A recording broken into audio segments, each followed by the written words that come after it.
오늘 말씀은 우리 성도님들이라면 말도 많고 탈도 많은 14만 4천 명에 대한 이야기가 기록되어 있는 말씀입니다.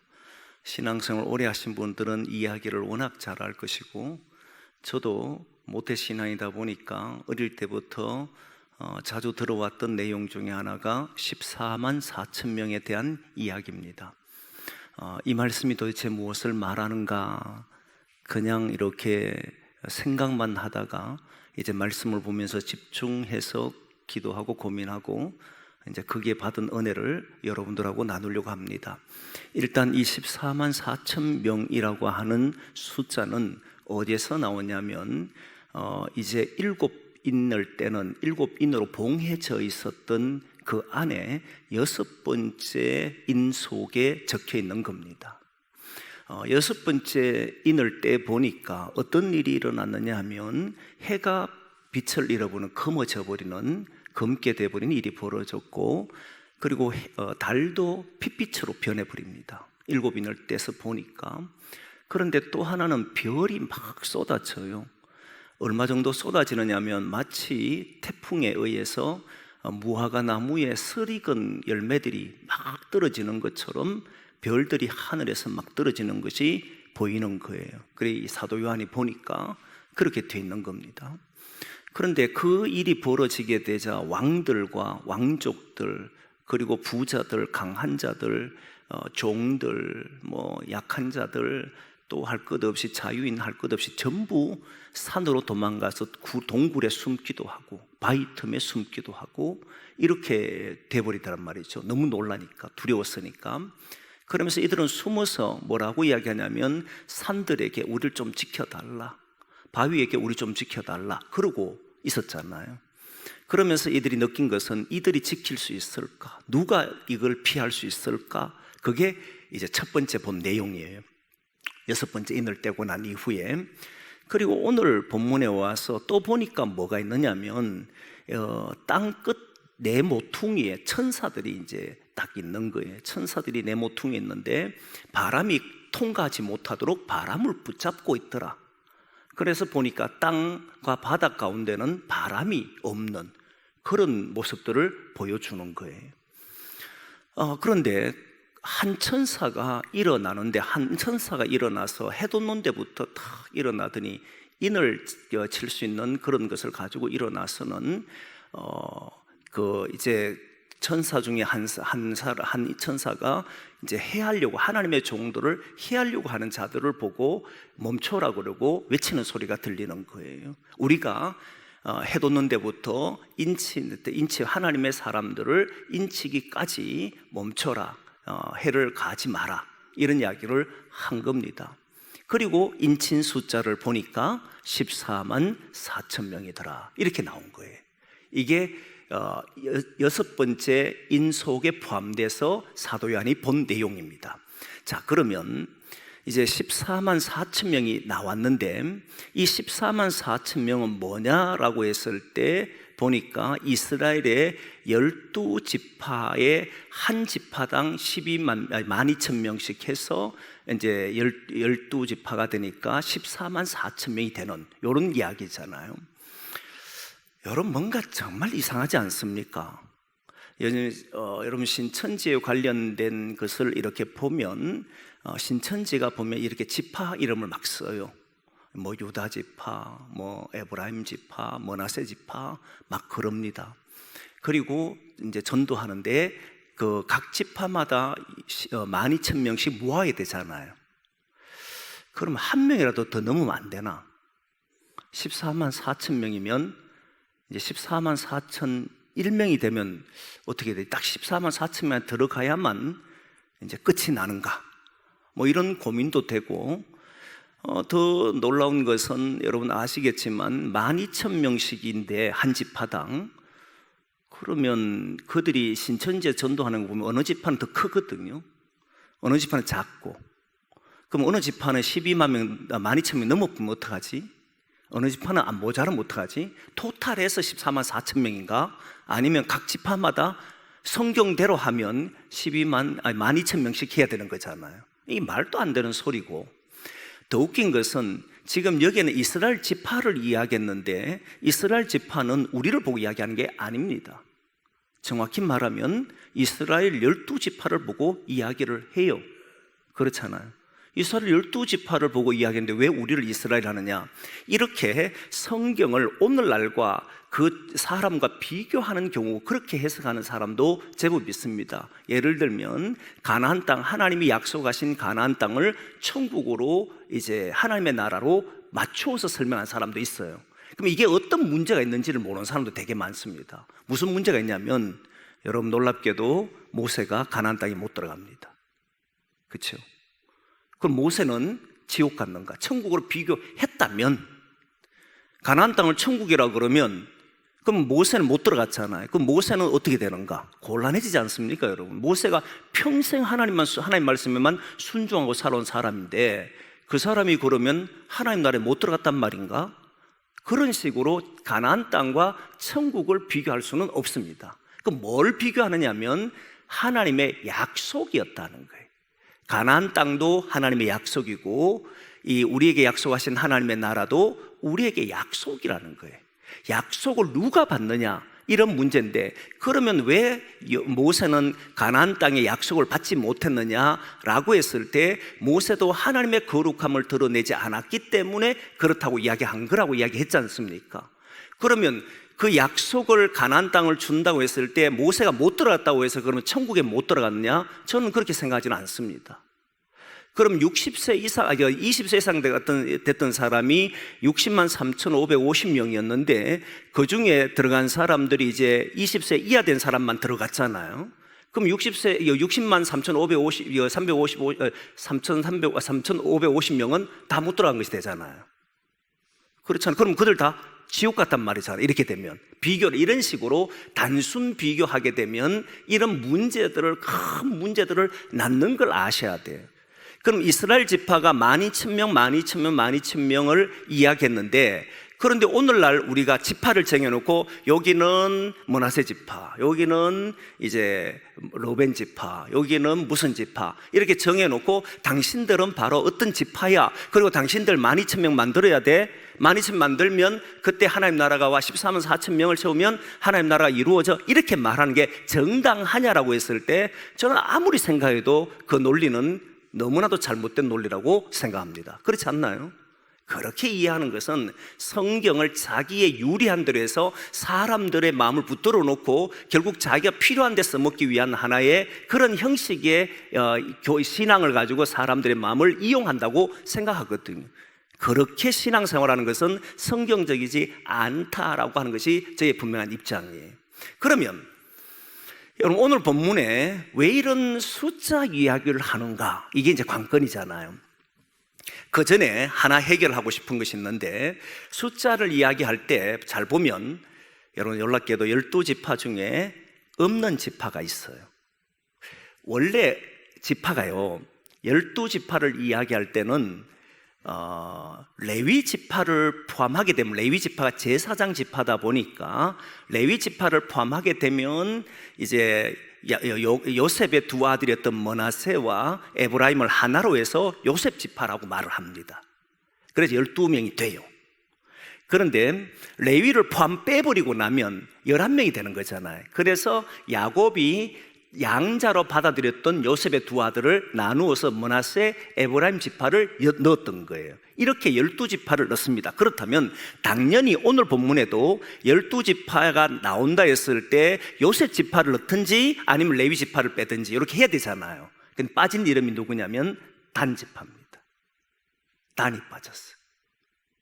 이상하잖아요. 왜 단을 빠졌고 레위는 들어가는가 했을 때 여기에 대한 주석학자들도 많은 의견들이 있습니다. 이견들이 있는데, 근데 뭐 가장 저도 그렇게 생각하는데, 야곱이 마지막 죽으면서 자녀들을 축복하는데 단지파는 축복보다는 심판에 대한 메시지를 던집니다. 그게 뱀의 후손에, 뱀이 너희 후손에서 뱀이 나올 것이다, 이런 이야기를 해요. 그래서 결국 신학자들과 많은 구약 성서를 주석한 사람들은 단지파에서 적그리스도가 나온다고 생각을 했습니다. 그러니까 오늘 본문에서 적그리스도가 나오는 단지파를 넣을 수 없다고 해서 빠진 것으로 봅니다. 저는 괜찮다 생각해요. 문제가 없다 생각합니다. 그러나 굳이 그렇게 이야기할 필요는 있을까 싶지만 문제가 전혀 없다고 생각을 합니다. 그러면 이제 그 정도로 해놓으면 그러면 왜 숫자를 여기에 기록했을까가 관건이잖아요. 여러분, 성경은 숫자에 그렇게 민감하지가 않습니다. 생각보다. 무슨 이야기냐면, 여러분 잘 보면 예수님께서 이 땅에 복음을 전하러 오셨을 때에 몇 명이 구원받을 것이라고 말한 적이 없습니다.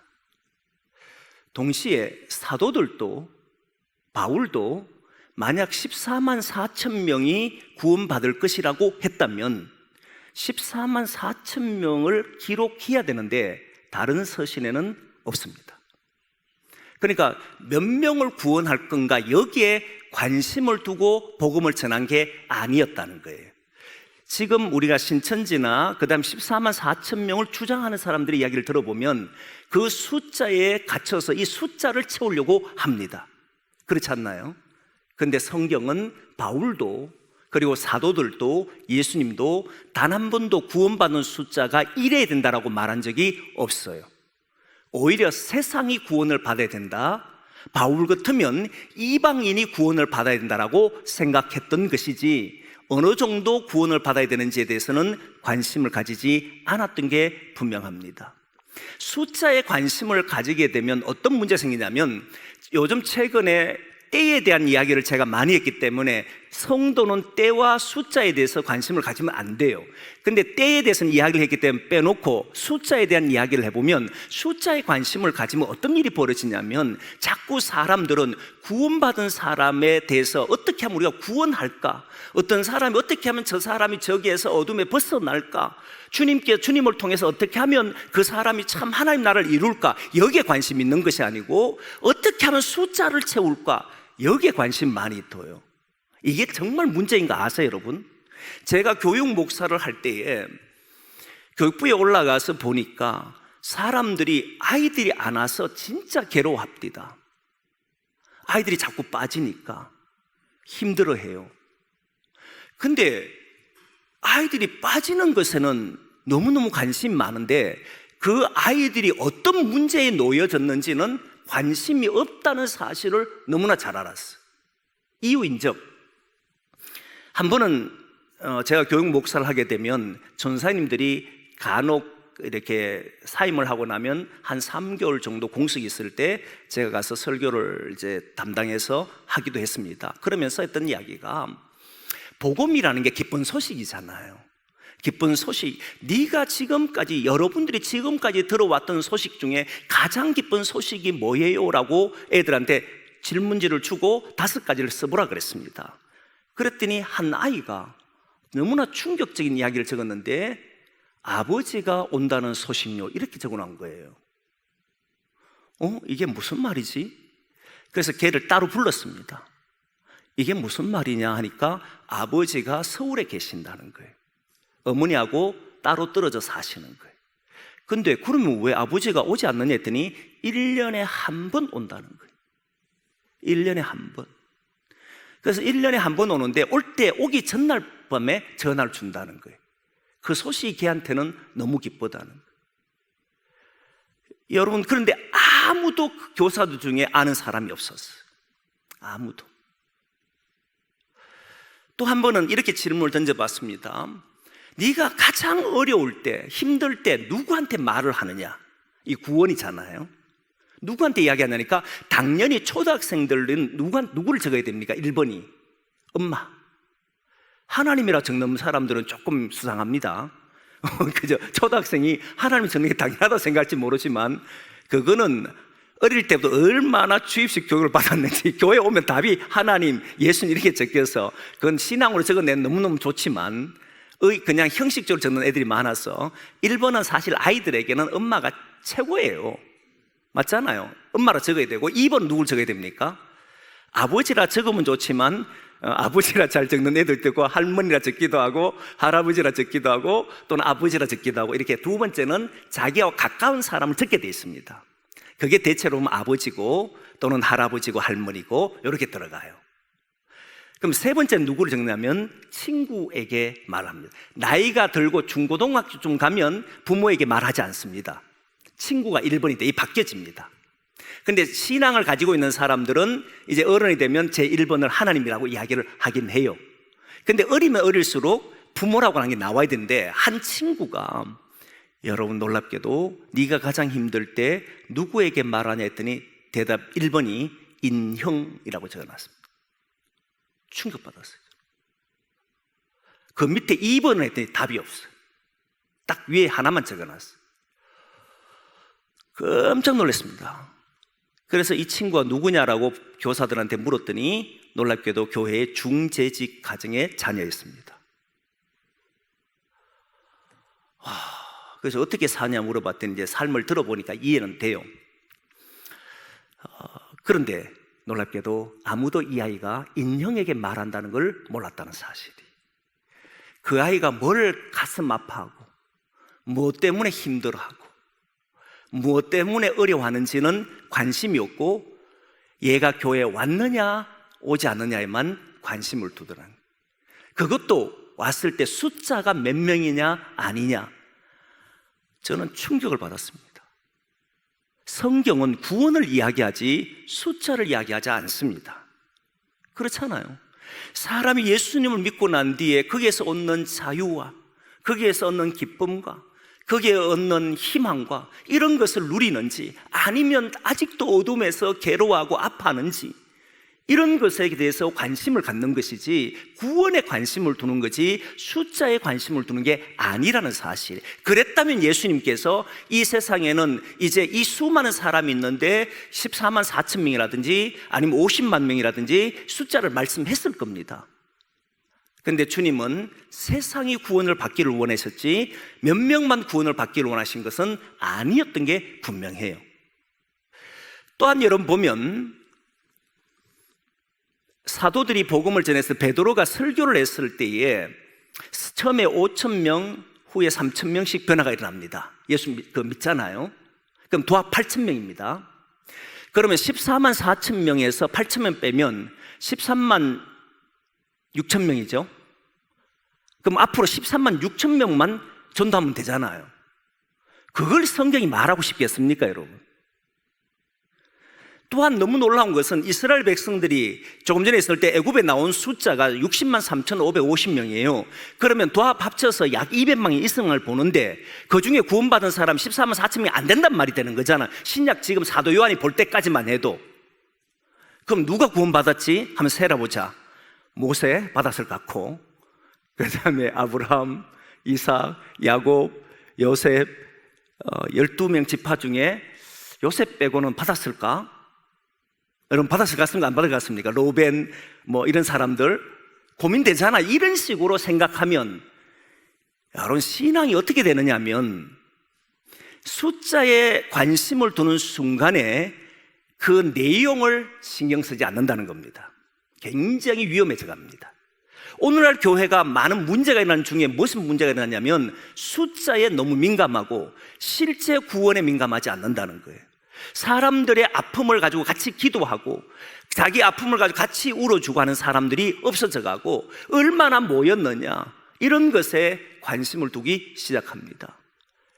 정말 우리의 관심은 주님이 관심을 두었던 구원입니다. 신앙은요 다른 사람에게 관심을 두는 것이, 예를 들면 저 사람 구원 받았을까? 저 사람 14만 4천만이 들어갔을까? 나는 들어가는가? 얼마나 피곤하겠어요 여러분. 이렇게 신앙생활하는 건 아니란 말이에요. 한 번은 예수님께서 이랬습니다.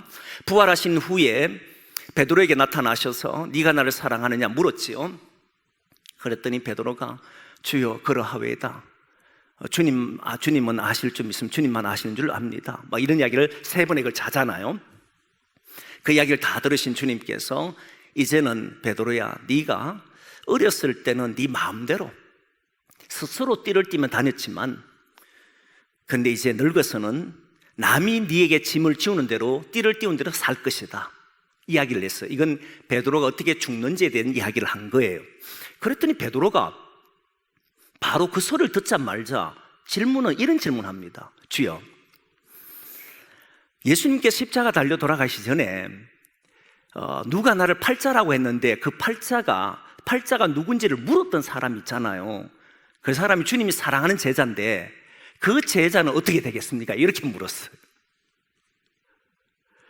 니는 어렸을 때는 네 스스로 띠를 띠고 다녔지만 늙어서는 이제 남이 네게 띠를 띠울 것이다. 그 이야기를 딱 하자마자 주여, 사랑하는 제자, 그 제자는 누구냐면 주님 품 안에서 주님을 팔려고 한 자가 누군지를 묻던 그 사람, 사도 요한입니다. 사도 요한은 어떻게 되겠습니까? 물었더니 주님 뭐라고 대답하신지 아십니까? 이렇게 대답합니다.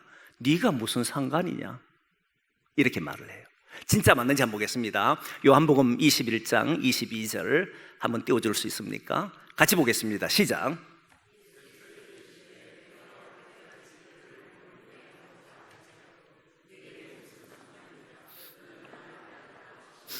아멘. 저는 이 말씀 보고 너무너무 놀랐던 것이 사람이 남에 대해서 관심이 참 많구나. 이때 관심은 그 사람이 구원받기를 원하고 같이 기도해주고 이런 관심이 아니고 저 인간은 어떻게 돼요? 이런 게 관심이 많은 것 같아요. 저 사람 잘 되면 저 사람 왜 잘 때 나는 안 돼요?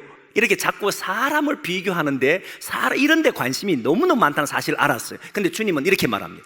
무슨 상관이 있느냐 저가? 너는 나를 따르라. 이 말 딱 하잖아요. 그러니까 신앙은 다른 사람이 구원받는 데는 관심을 둘지 몰라도 그 사람이 구원받는 숫자에 들어가느냐, 저 사람이 어떻게 사느냐, 이런 것에 관심을 둬서는 안 된다는 거예요. 신앙은 하나님과 나와의 관계이고 그 사람도 하나님과의 관계잖아요. 이 숫자에 관심을 두면 자꾸 쓸데없는 데 말을 하게 돼 있습니다. 오히려 우리가 진짜 관심을 두고 나는 주님을 따르고 있는가, 주님의 길을 걷고 있는가, 여기에 관심을 항상 둬야 한다는 거예요. 그래야만 우리가 주님 앞에 바르다고 인정받을 거 아니겠습니까? 그래서 14만 4천 명이라는 이 숫자에 여러분들이 민감 안 했으면 좋겠어요. 숫자에 민감하지 말고 주님이 말씀하시는 것이 무엇인지를 들으려고 해야 됩니다. 그러면 다시 질문하잖아요. 왜 그러면 주님은 14만 4천 명을 말씀하셨는가? 왜 굳이 14만 4천 명을 이야기해서 오늘날 사람들이 이렇게 헷갈리도록 이야기했는가? 그런데 여러분, 이 14만 4천 명과 그 이어서 나오는 내용을 보면 이 말씀이 단순히 우리에게 주는 말씀을 먼저 보지 말고 당시 사도 요한이 보고 난 뒤에 이 말씀이 엄청나게 힘이 됐을 거 아닙니까? 그리고 이 내용을 전해받았던 일곱 교회라든지 당시 예수 믿던 사람들이 순교의 현장에 끌려가기 직전에 있는 사람들, 핍박을 받고 있는 그 사람들에게는 이 말씀이 생명의 말씀이 됐을 거 아니에요. 그러면 도대체 이 말씀이 그들에게는 어떤 말씀이었기에 이 말씀이 생명의 말씀이 됐을까? 이게 이제 고민이잖아요. 여러분, 그렇게 말씀을 보면 놀랍습니다. 오늘 본문에 분명히 14만 4천 명이라고 이야기해 놓고 그리고 뒤에 각 지파 한 지파씩 해서 12,000명을 이야기해 난 뒤에 9절에 가면 이 말씀이 나옵니다.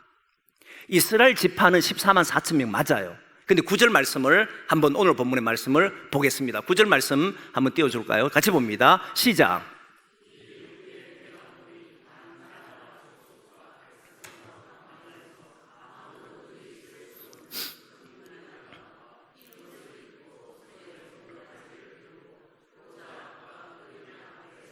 예, 여기 보면 그대로 더 보십시오. 각 나라 이 일 후에 14만 4천 보고 난 후에 보니까 족속, 백성, 방언, 서로 다른 말을 하는 방언, 근데 아무도 능히 세울 수 없는 큰 무리가 나와서 흰 옷을 입고 손에 종려나무가지를 들고 보좌 앞과 어린 양 앞에 서서 이렇게 나와요. 그러니까 14만 4천 명에는 이스라엘 지파 중에는 그렇게 포커스가 맞춰질지 몰라도 그 이후의 사람들은 큰 무리가, 셀 수 없는 무리가 하나님을 찬양한다 이 말이잖아요. 그럼 14만 4천 명만이 구원받는 게 아니라는 걸 알 수 있잖아요. 손에 흰 옷을 입고 손에 종려 가지를 들고 흔드는 무리가 큰 무리라는 말입니다. 셀 수 없는 무리가 하나님 앞에 선다 이 말이에요. 근데 이 말만 해도 여러분들 지식적으로는 받아들일 수 있지만 이게 어떤 의미, 그들의 큰 의미가 되는지는 아직 잘 모르겠잖아요. 근데 여러분 이 말을 잘 보십시오. 그게 누구를 향해서 종려나무 가지를 들었다고 이야기하냐면 하나님과 어린 양이라는 표현을 썼습니다. 어린 양이라는 이 표현은요, 여러분 신약 성경에서 어린 양 표현을 쓸 때 그 표현은 고난받는 종입니다. 세례 요한이 예수님께서 요한복음 1장에 보니까 지나가는 걸 보고는 세상 죄를 지고 가는 어린 양이다, 이런 표현을 썼어요. 어린 양은 희생제물입니다. 희생제물이었고, 이 희생제물을 통해서 세상 죄를 짊어지는 어린 양이었고, 그 어린 양을 통해서 세상이 구원받는, 그 어린 양이 십자가 지고 희생제물 됨으로써 세상이 구원받도록 하는 그 어린 양이에요. 그리고 이사야 53장에 보면은 도수장에 끌려가는 어린 양, 이렇게 표현을 씁니다. 아무 힘도 없이 끌려가는 어린 양, 이런 표현을 썼어요. 자, 그러면 지금 사도 요한과 수많은 당시에 사도 요한과 함께 살던 그 시대 사람들이 14만 4천 명과 큰 무리들이 함께 흰 옷을 입고 하나님과 어린 양을 향해 서서 종려가지를 흔드는 모습을 봤을 때, 고난받는 예수를 통해서, 고난받는 어린 양을 통해서 누가 구원을 받았냐면 내가 구원을 받았잖아요.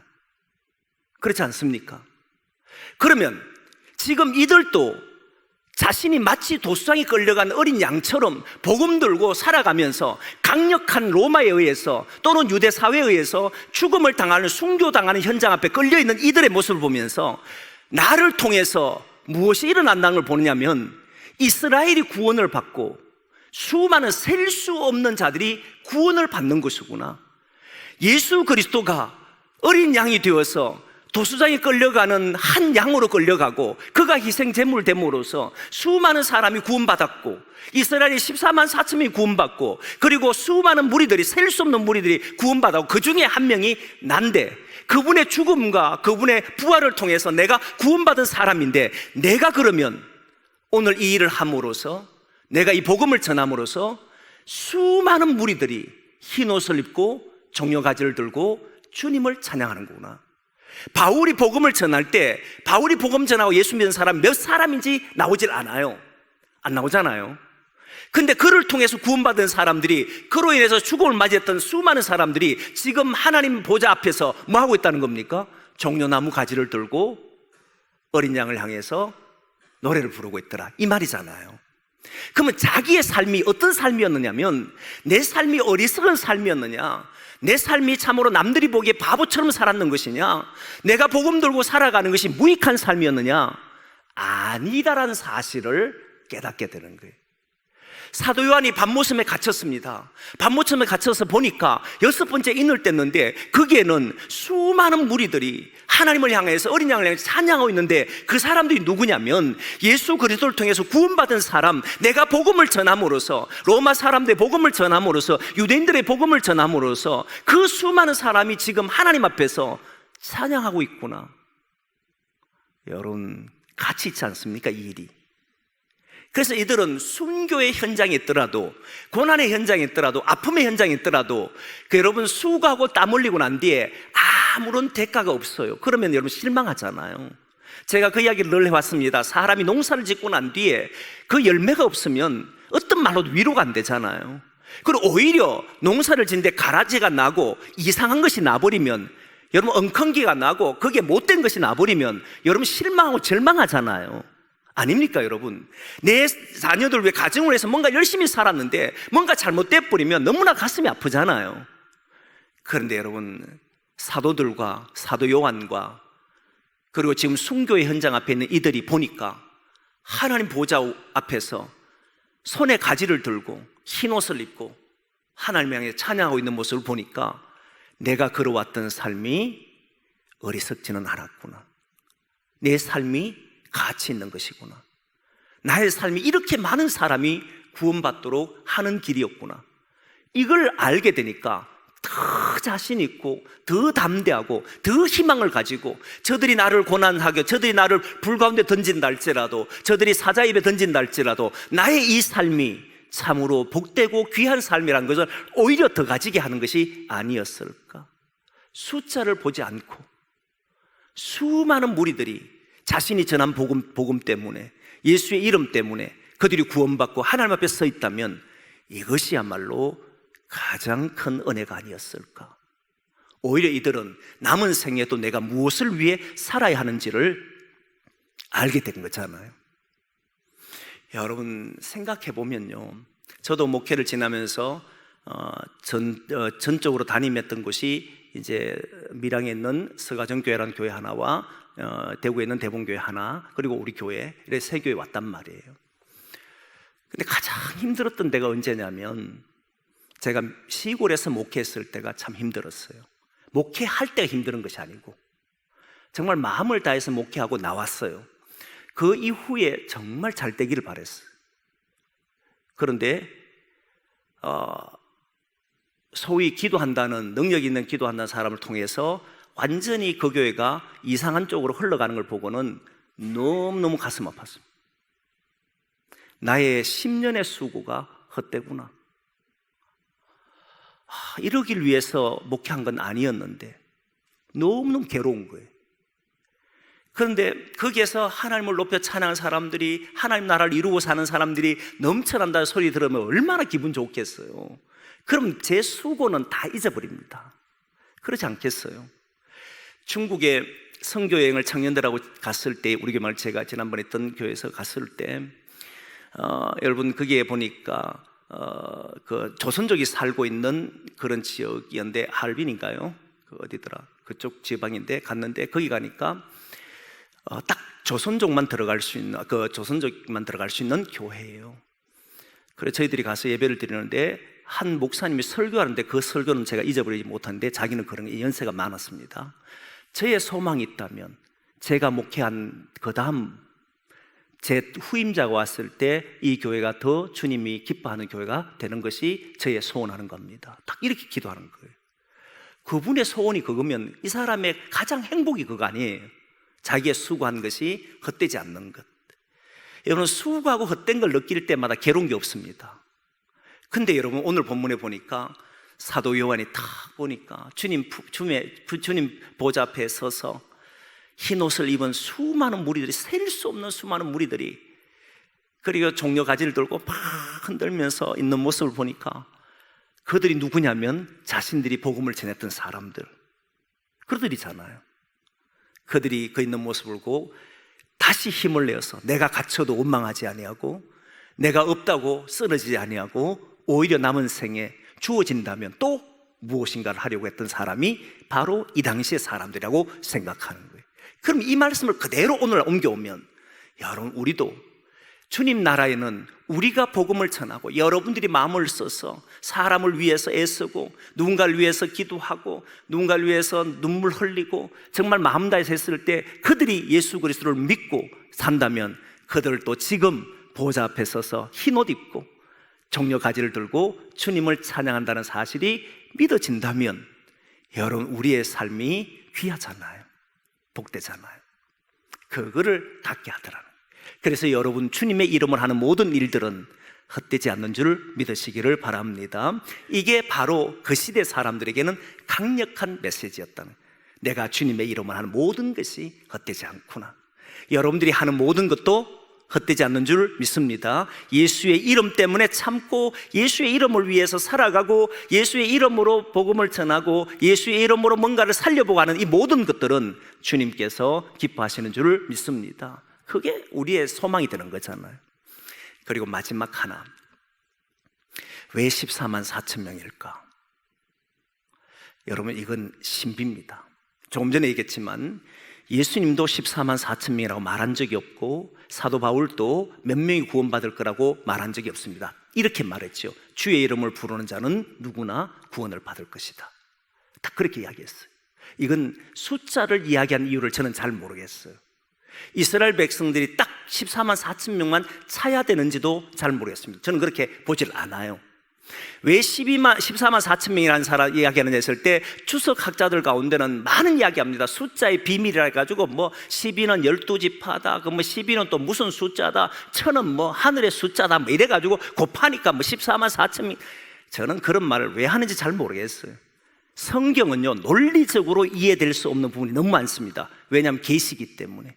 하나님의 계시는 인간의 이성을 넘어선 적이 많습니다. 14만 4천 명이라는 이유는 모르지만 저는 한 가지 분명한 게 있습니다. 이들이 여러분 손에 들고 뭐라고 부르짖는지를 보셔야 됩니다. 그게 10절 말씀입니다. 같이 한번 보겠습니다. 10절 말씀 같이 봅니다. 시작.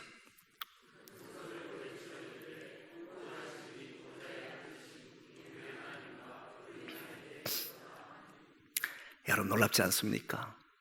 이 숫자, 수많은 큰 무리와 14만 4천 명이 중요한 것이 아니라 이들이 종려나무 가지를 흔들면서 뭐라고 했다는 거예요? 구원하심이 보좌에 앉으신 어린 양에게 있도다. 하나님과 어린 양이 있도다.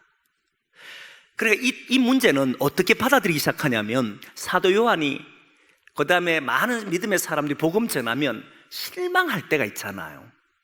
내가 이렇게 노력했는데, 이렇게 마음을 썼는데, 조금 전에도 제가 지나왔던 교회를 이야기했잖아요. 그렇게 10년이나, 정말 10년을 제 마음을 다했거든요. 그렇게 했는데, 근데 이렇게 될 수 있는가? 그 실망을 하다가 나중에 다시 깨달은 것이 뭐냐면, 여전히 구원하심도 하나님과 어린 양에게 있다. 제가 한 것에 있지는 않다. 이게 되니까 마음에 평안이 참 밀려와요. 나는 수고할 뿐이고 그걸 열매 맺게 하시는 이는 하나님이시다. 구원을 하게 하는 것은 내가 구원을 줄 수는 없고, 구원은 하나님과 어린 양이 하시는 것이다. 그런데 이들이 모여서 하는 일이 뭐냐면, 구원은 보좌에 앉으신 하나님과 어린 양께 있다. 이 고백이잖아요. 그래 결국은 뭐냐면, 여러분 이 말씀 속에 보면은 14만 4천 명이든 큰 무리든 중요한 것이 아니라 셀 수 없는 자들이 한결같이 고백하는 말이 뭐라는 겁니까? 구원은 하나님과 어린 양에게 있다. 이 찬양을 사도 요한이 나에게 전도했기 때문에, 바울이 전도했기 때문에, 누가 전도했기 때문에 아니라는 거예요.